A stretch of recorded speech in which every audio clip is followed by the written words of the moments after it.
And welcome to Gentle Answers, a podcast of redeeming conversations. I'm your host, Jojo Ruba.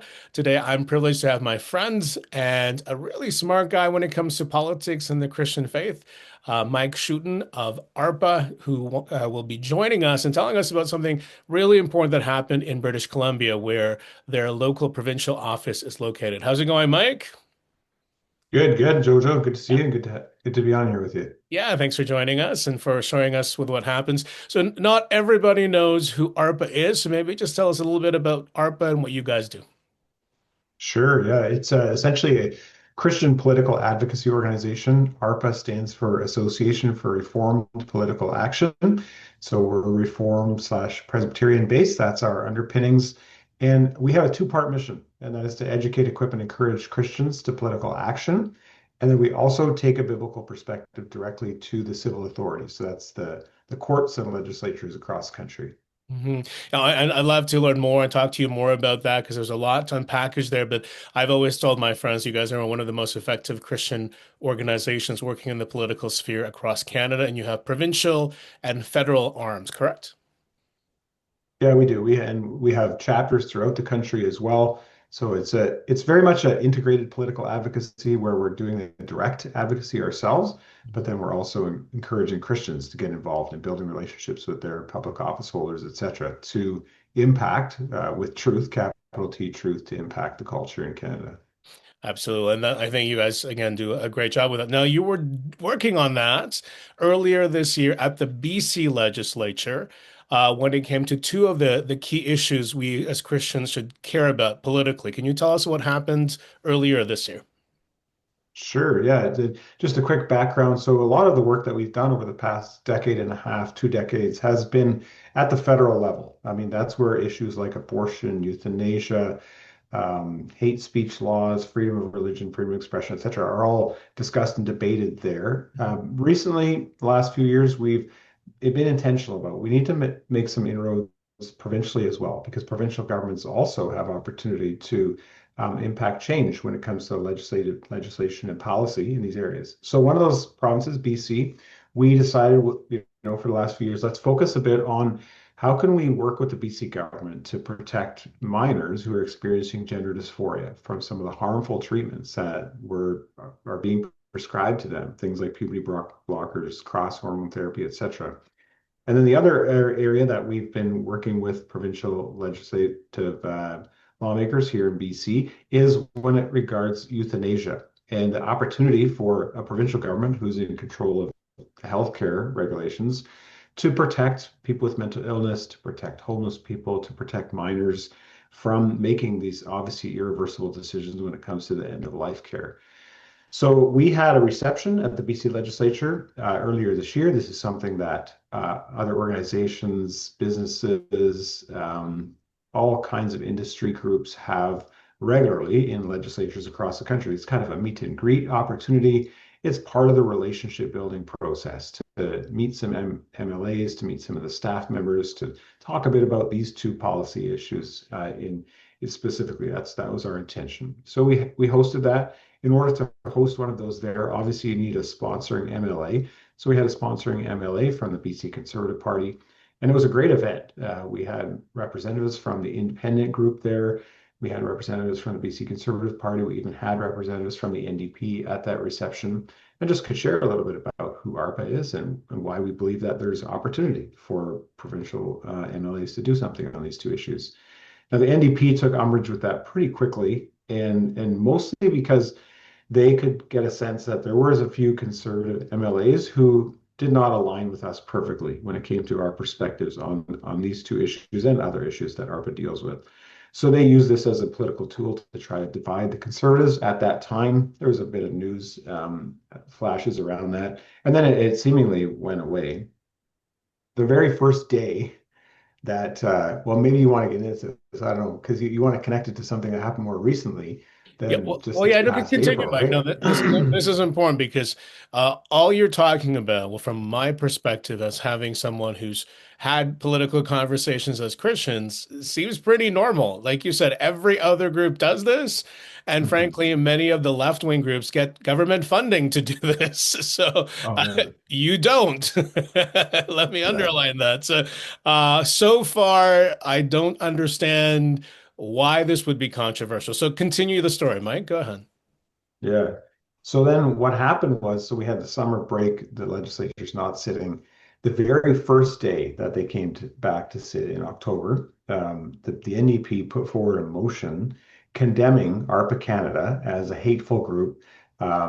We were anti-women, we were anti-LGBTQ, we're a hate-filled group who should be condemned from the legislature. So this was a motion. They can't actually condemn us from the legislature. Like there was no teeth behind it. But the purpose was to highlight their hatred for Christianity, Mm, their hatred towards anyone who is pro-life, who believes that unborn children, preborn children are created in the image of God and ought to be protected. Their hatred towards people who are simply concerned about minors experiencing gender dysphoria and how best to care for them. So they put forward this motion, which, obviously ARPA was highlighted, but we really believe like and feel like they just used us as a political wedge tactic tool against the conservatives to try again to expose the differences in the conservatives and essentially tear their opposition apart. So kind of the nasty side of politics comes out in those kind of debates. mhm. It was very unfortunate that they essentially, I think we were saying this before the podcast, like how they didn't just express their hatred and dislike towards ARPA Canada, but they did towards any person in the province who holds similar views. And there's a whole range of them on these two topics. Right. All we're doing is saying like let's have the public policy debate around Right. this. So just a couple of questions on that then. So there's nothing legislatively that they could do to actually ban you from the legislature, right? You can still do that event again if you were Yeah. invited by, say, another political party.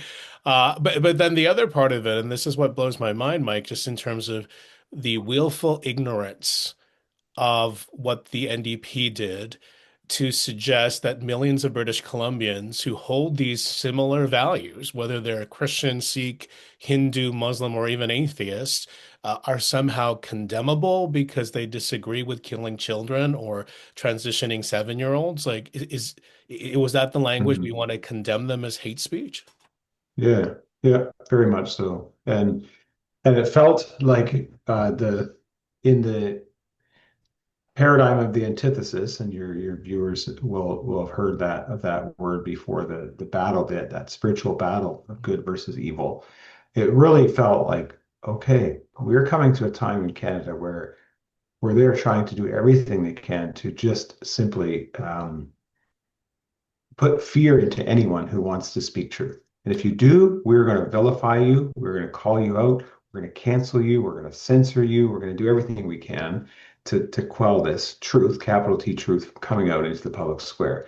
And that's what it very much felt like. And it was unfortunate. And we're very thankful that a lot of people came to our defense, if you will, and communicated that in different ways to MLAs, to the NDP, in expressing their disappointment for what had transpired Can you name in some the of those people, legislature. or are there people who defended you publicly? Many of them did publicly, some even entire church denominations. There's a denomination called CREC. So this is the Council of Reformed Evangelical Churches.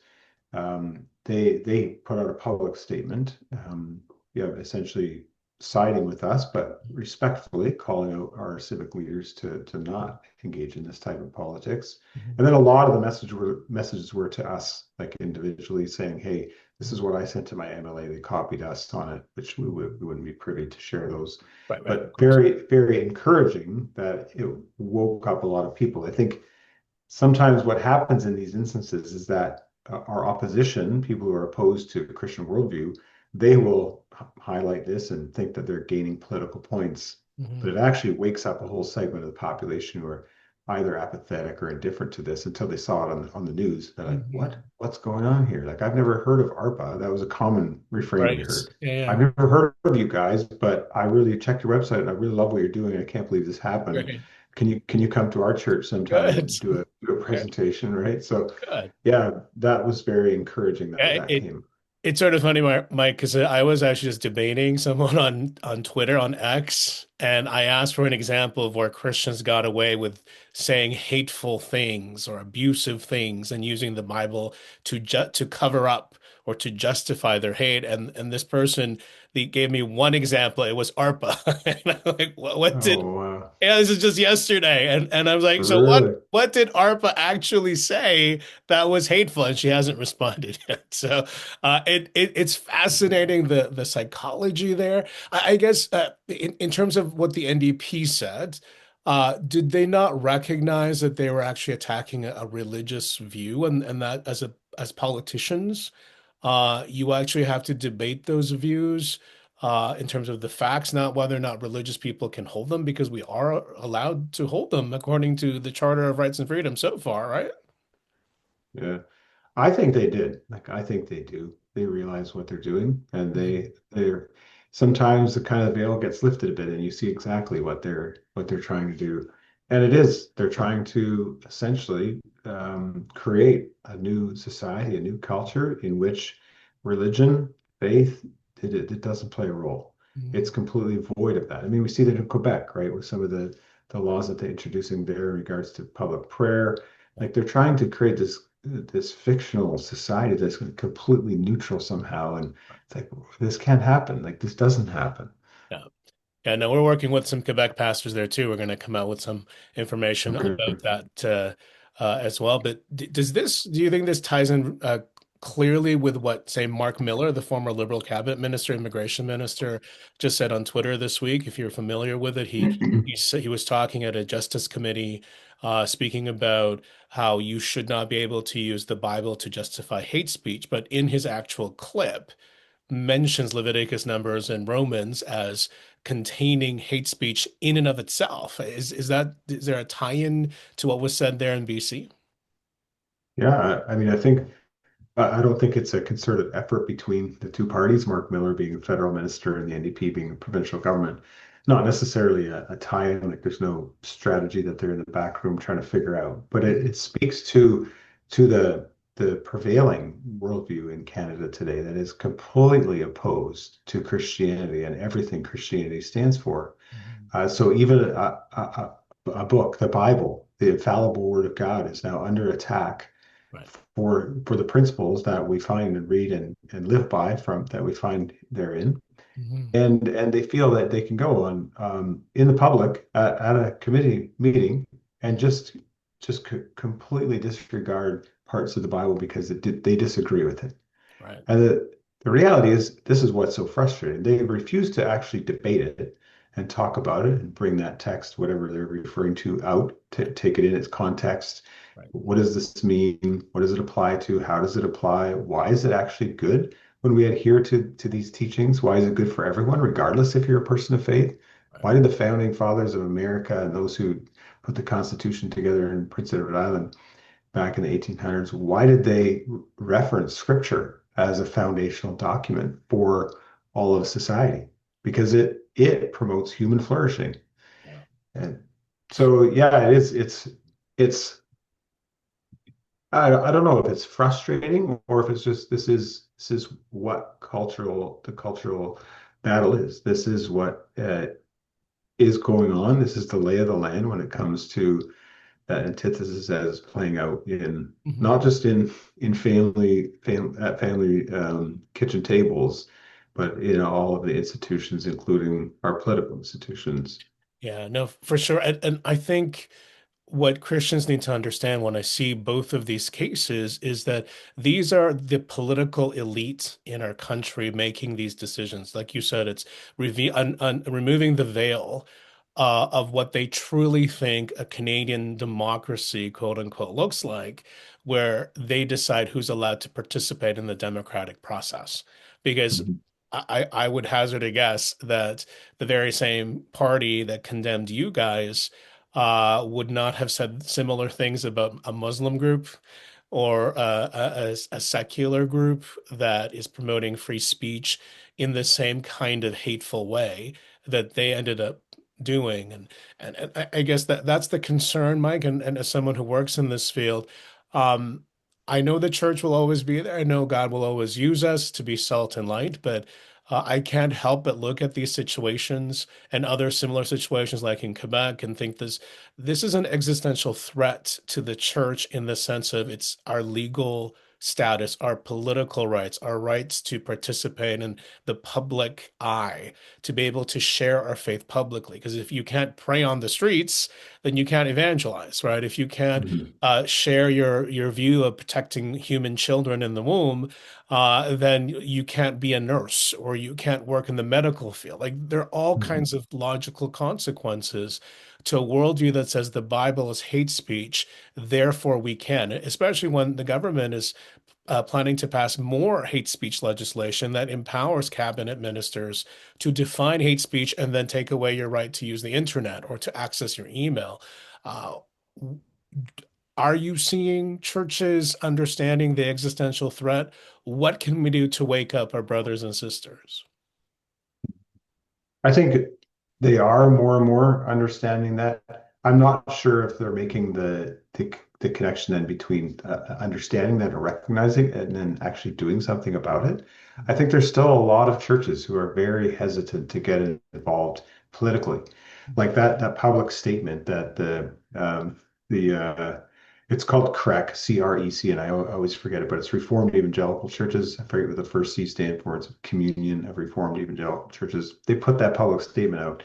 You don't see that very often from a Christian, like a mainstream Christian denomination. You'll see that within the Catholic Church, like from an archbishop, certainly, but not from Protestant Christian churches. So that was encouraging. But yeah, churches need and church leaders need to, again, not just recognize this, but then actually do something about it. And of course, prayer is the most important weapon that we have. That's what we need to do, be engaged in prayer, asking God for revival, for the opportunity to continue witnessing, for hearts and minds to change, even amongst the academic and political elite in our country. But I think that there's room for respectful pushback when it comes to the kind of things that we're hearing from the BC government or from Mark Miller over in Ottawa. Yeah, and I really appreciate what ARPA does in informing particular Reformed churches about what you guys are doing, what the issues are. But I'm afraid that that's not common enough place to happen, especially with other denominations.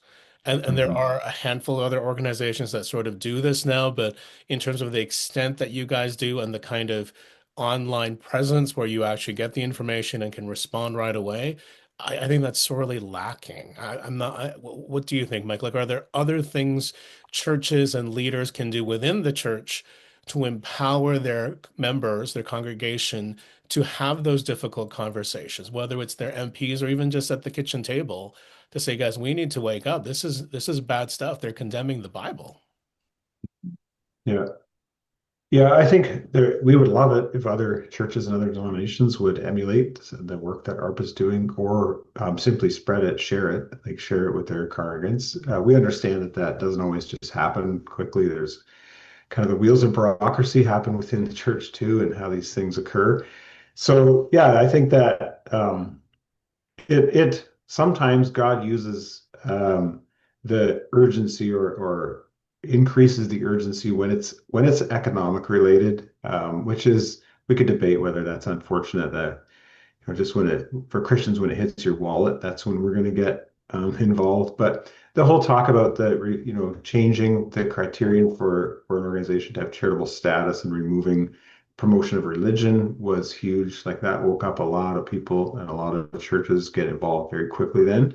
So that those are indications that okay, what the opposition is doing is actually having a positive impact in just ensuring that churches, church leaders, pastors, etc., are seeing the culture for what it is and how it's coming very close to impacting us all, literally, like impacting us day by day. So it's time to wake up and actually engage with these things. Yeah, yeah, because the what the NDP did. Um, it sounds like some of it is from ignorance, some of it is willful, but it also speaks to how ignorant the broader Canadian culture is of what religious freedom actually looks like and what Christians actually believe because they can get away with that. But I guess let me ask about that specifically because it's important. What was the media coverage like of that event and what happened? Was there anyone actually covering it? Did anyone actually talk to you guys about what the NDP were trying to do? Yeah, there was a little bit of media coverage. Most of it though was the media trying to get they didn't include us, and they tried to get conservative MLAs on record as saying they didn't agree with their leader, or they didn't agree with the MLA who sponsored the reception, etc. So yeah, it was more the gotcha type media, like just trying to get somebody on record saying the wrong thing. There was certainly no like upbuilding and vigorous debate on the actual issues. And that's, I think, what was also concerning, that the BC Conservatives didn't engage wholesomely in this. They didn't even actually vote on the motion when it got put for a vote. And it was an opportunity to actually highlight some of these things. Like I think sometimes Christians and small c conservatives who are in government always run from these issues. They're the fear of actually engaging on them is so high that they don't even want to participate in the debate. And I'm like, you can actually force the issue when it comes to these things. You could ask questions like, by putting forward this motion, is the NDP suggesting that every single abortion is a good abortion, even if it's for reasons of sex selection or terminating Down syndrome children? Is this what the NDP is suggesting they want for the province of British Columbia? Like that kind of thing, right? Where they're never forcing the NDP to have to defend their worldview. And we need to actually start thinking that way a bit more. Like, Yeah, because that's why I actually wanted to finish off here, Mike. The whole, and I'll use this word, it perceived cowardice of hmm, conservative politicians, especially those who are self-identified as Christians, because I know there's Christians in that caucus in the BC Conservatives who were basically led or told, followed a leader who said, the only way to handle this crisis is to not make our positions defensible, but to run away, which actually makes our perspective even more indefensible because we look like we can't or we don't have a defense. And we're always constantly apologizing for things that, frankly, 99% of the world have laws against late-term abortions. Right. So we're not dealing with normal positions when we talk about the NDP's radical pro-abortion position, which was to kill any child for any reason at any time in pregnancy, or to encourage 7-year-olds to mutilate their bodies and take sex hormone therapy. Like those are positions at the very least 51%, and I know it's much more than that, of Canadians would actually disagree with too. So how do we encourage those leaders, Mike? What do you guys do to give them some backbone? well, so yeah, we're just as frustrated as you at Mhm. the political cowardice. We try to encourage them as much as we can through all the means of communication we have, but ultimately, we don't have a stick, if you will. Like if they don't listen to us, there's no consequences, Mhm. right? What are we going to do the next election? Vote NDP? Right. Um, so that's problematic here in BC. It's also problematic at the federal level Yeah. because there's just not a realistic option to as to how to utilize your vote when it comes to election time. Mhm. And that's a calculation that they make time and time again. They're like, we are not going to talk this. We're going to run away from it. The party message is nothing. We have no comment, whatever the case may be. We're not going to engage. Mhm. And yet we're 100% confident that, as you said, if they would engage, not only would the media have to report a bit better on it, as far as there's two sides to this. Oh, yes, you're right. There is no right restrictions on abortion. It can be used for this, for that, etc. They don't have to do that because there's only one side of the debate, and it's just saying ridiculous things like hate-filled organization because they're anti-women. It's like, well, what does that actually mean? What are you talking about here? Right. Like, so yeah, we hope and pray that champions will arise, whether it's within the BC Conservatives or within the Conservatives federally, who continually bring these things forward, the injustices that are happening to the weak and the disenfranchised among us, who we need to be standing up for. That is what true religion is, to stand up and do everything we can to speak for those who can't speak for themselves. And when opportunities come to speak, and rather than embracing the moment like Esther did, we run away from it. I don't think God looks kindly upon that. Yeah, Mordecai said, if you don't stand up, God will bring someone else to take your position, but you and your family will die because there's Mhm. consequences to not acting. And I just, I'm always of the mindset that it actually isn't persecution that grows the church. It's what the church does despite the persecution that Mhm. grows the church. And we can look at the Middle East, and all of those Middle Eastern countries were once Christian. But the church has made some bad choices there, and now they're mostly Muslim. So Mhm. it's not just a matter of de facto, we're going to be okay here. There's going to be consequences to our choices. But I think you're right, though, too, Mike, and I'll let you finish off here. It's what influence do you think Christians can put onto these politicians, even the conservative ones, if they were willing to stand up, if they were willing to be a bit of a rabble rouser and say, hey, wait a second, these are fundamental rights you're voting against, you're running away, you're not defending our rights. What kind of influence can we have on the BC conservative leader and his caucus? I think there's still a lot of room there to influence in a positive way. There's not as many people speaking to John Rustad by email, et cetera, as there could be, Christians, I mean. So there's a lot more that can be done there. I think ultimately he will and they will, like Christian politicians, will have to reckon with not only with God, but also with the population that votes for them. If they're just completely ignoring the message time and time again, there is a reckoning that comes with that. And it could be that the voter turnout is 40% next time because conservatives just stayed home. Maybe that's the message that has to be sent. I'm not sure, but there will be a reckoning. And I just say, as Christians, we need to remain upbeat and positive as we can. We can't play by the same rules as the other side. We have principles derived from God's word that deal with fairness and treating each other as equally as human beings made in the image of God. And we have to continue doing that throughout spiritual warfare as well. But the motivation for us needs to be faithfully obeying God and His Word. God never promised that if you engage in this spiritual battle, that you're gonna win. You're gonna have all kinds of victories in your life. He promised us that Christ was victorious. He is returning. Do everything you can to be my salt and light in Canada, in British Columbia today, and for that you will be blessed. And that's what we need to continue doing. And then, Mike, where can people find ARPA? Oh, simply arpcanada.ca. Check out our website. We have numerous campaign websites from that you'll be it'll be visible as soon as you head there. But that's the place to go, arpcanada.ca. Awesome, Mike. Well, as always, it's great to chat with you and learn more a little bit what's happening there and what we can do and pray about. Thanks so much. Absolutely. Take care.